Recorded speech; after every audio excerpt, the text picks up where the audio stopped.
अपनी ही करनी का फल है नेकी और बुराइयाँ, अपनी ही करनी का फल है नेकी और बुराइयाँ, आपके ही साथ साथ चलेंगी आपकी परछाइयाँ।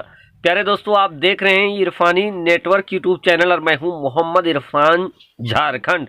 दोस्तों, मैंने जो शुरुआत में आप तक जो शेर पढ़ा है उसका माने है, मफहूम है।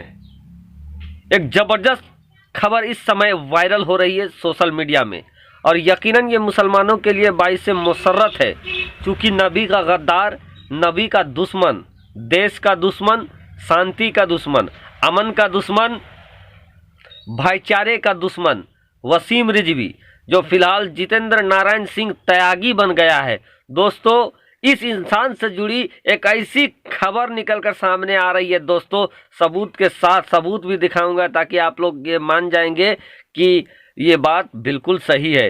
दोस्तों, वसीम रिजवी गिरफ्तार। वसीम रिजवी पैगंबर इस्लाम प्यारे आका मोहम्मद मुस्तफ़ा सल्लल्लाहु ताला अलैहि वसल्लम की शान में गुस्ताखी करने वाला गुस्ताख रसूल वसीम रिजवी गिरफ्तार। कौन वसीम रिजवी?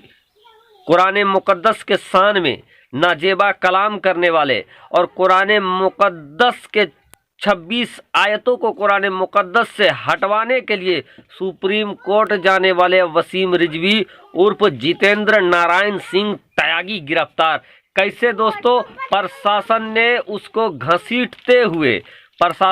घसीटते हुए ले गया थाने, और थाने में गिरफ्तार हुआ है। कहाँ गिरफ्तार हुआ है, क्यों गिरफ्तार हुआ है, वजह क्या बनी इस इंसान के गिरफ्तारी की, आगे पूरी जानकारी देंगे दोस्तों। तो अगर आप भी ये चाहते थे कि ऐसा अमन का दुश्मन, ऐसा शांति का दुश्मन, ऐसा इस्लाम का दुश्मन, ऐसा कुरान का दुश्मन गिरफ्तार हो और ऐसे नफरती कीड़ों के ऊपर लगाम लगने चाहिए, तो दोस्तों वीडियो को अभी कर दीजिए लाइक।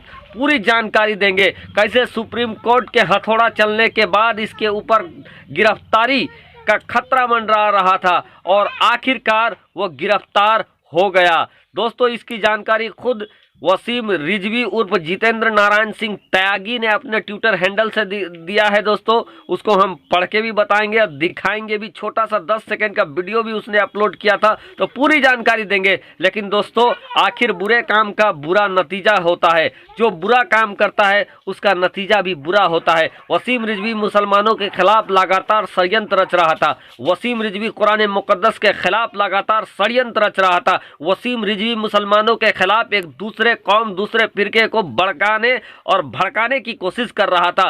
वसीम रिजवी कुछ और इस्लाम विरोधी ताकतों के साथ मिलकर इस्लाम के खिलाफ लगातार एक मुहिम चला रहा था और मुसलमानों की मार काट की प्लानिंग भी बना रहा था। और अब इन तमाम चीज़ों पर देश की जनता, अमन पसंद देश की सभी धर्मों की जनता ने संज्ञान लिया है, और उसके बाद उन्होंने PIL दाखिल किया सुप्रीम कोर्ट के ऊपर। और सुप्रीम कोर्ट में जब बहस छिड़ी दोस्तों, तो उसके बाद नोटिस जारी हो गया सुप्रीम कोर्ट के द्वारा।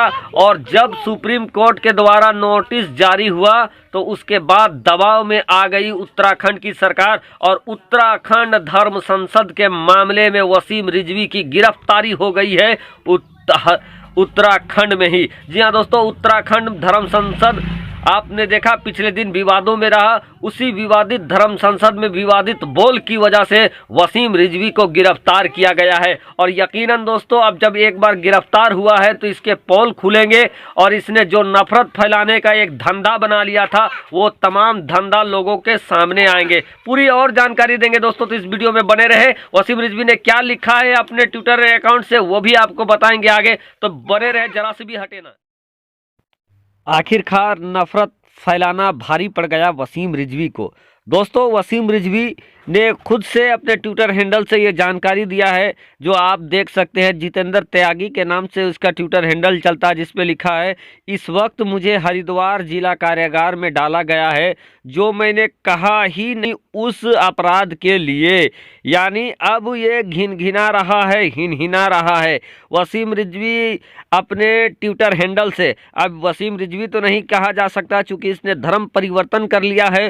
पूर्व वसीम रिजवी, वर्तमान में जितेंद्र नारायण सिंह त्यागी, जो इस्लाम धर्म को त्यागने के बाद, या इस्लाम धर्म ने इसको त्याग दिया, उसके बाद ये हिंदू धर्म में शामिल हो गया था, सनातन धर्म में शामिल हो गया था और उसके बाद इस्लाम के खिलाफ, मुसलमानों के खिलाफ लगातार लोगों को भड़काने का काम, षड्यंत्र कर रहा था, उकसाने का काम कर रहा था। जिसके बाद आखिरकार सुप्रीम कोर्ट के सख्ती के बाद, सुप्रीम कोर्ट के जोरदार हथौड़े के बाद आखिर कानून के शिकंजे में फंसता हुआ नजर आ रहा है वसीम रिजवी। और इसी को लेकर जितेंद्र त्यागी के नाम से जो इसका ट्विटर अकाउंट चलता है, उसमें इसने, वसीम रिजवी ने ये लिखा है कि मुझे हरिद्वार कारागार में डाला गया है और उस अपराध के लिए जो अपराध मैंने किया ही नहीं, बल्कि दोस्तों इसके अपराध तो ऐसे ऐसे हैं जो अब एक एक करके जब खुलना स्टार्ट हो जाएगा तो आप जानेंगे कि इसके दिल में, इसके जहन में इस्लाम, मुसलमान और औरतों के लिए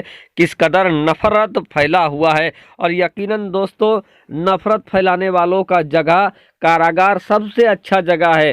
कारागार में चले जाइए, जेल के अंदर चले जाइए, जितना चाहे नफरत वहां बैठ के फैलाते रहिए, क्योंकि और कुछ तो फैला सकते नहीं है। नफरत जितना फैलाना है जेल के अंदर में ही फैलाए। जेल के बाहर सिर्फ मोहब्बत फैलाने वाले लोगों के लिए ही जगह है, और जो लोग मोहब्बत फैलाते हैं वही जेल के बाहर रहने का हक रखते हैं, और जो नफरत फैलाने का काम करते हैं उनका अच्छा और सटीक ठिकाना जेल के अंदर में ही, जेल की काल कोठरी है। दोस्तों आपको बता दें कि ये इंसान तमाम गुस्ताखी करने के बाद भी खुला सांड की तरह घूम रहा था, लेकिन आखिर इसका मसला, इसका मामला और धर्म संसद का मामला सुप्रीम कोर्ट पहुंचा था।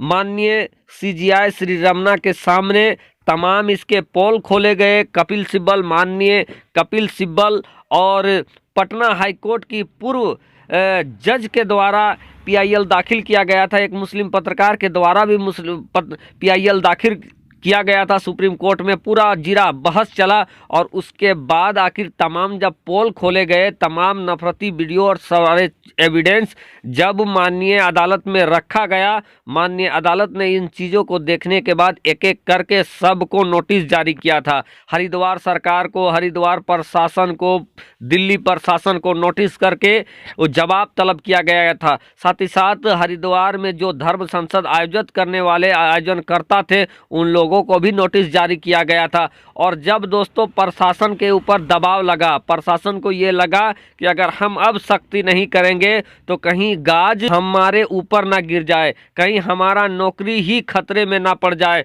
तो इसको लेकर फिर हरिद्वार प्रशासन भी हरकत में आती है और एक बेहतरीन अंदाज में इसको ट्रैप किया जाता है और अब इसको गिरफ्तार करके जेल में डाल दिया गया है। तो दोस्तों, नबी की गुस्ताखी भारी पड़ गया है वसीम रिजवी उर्फ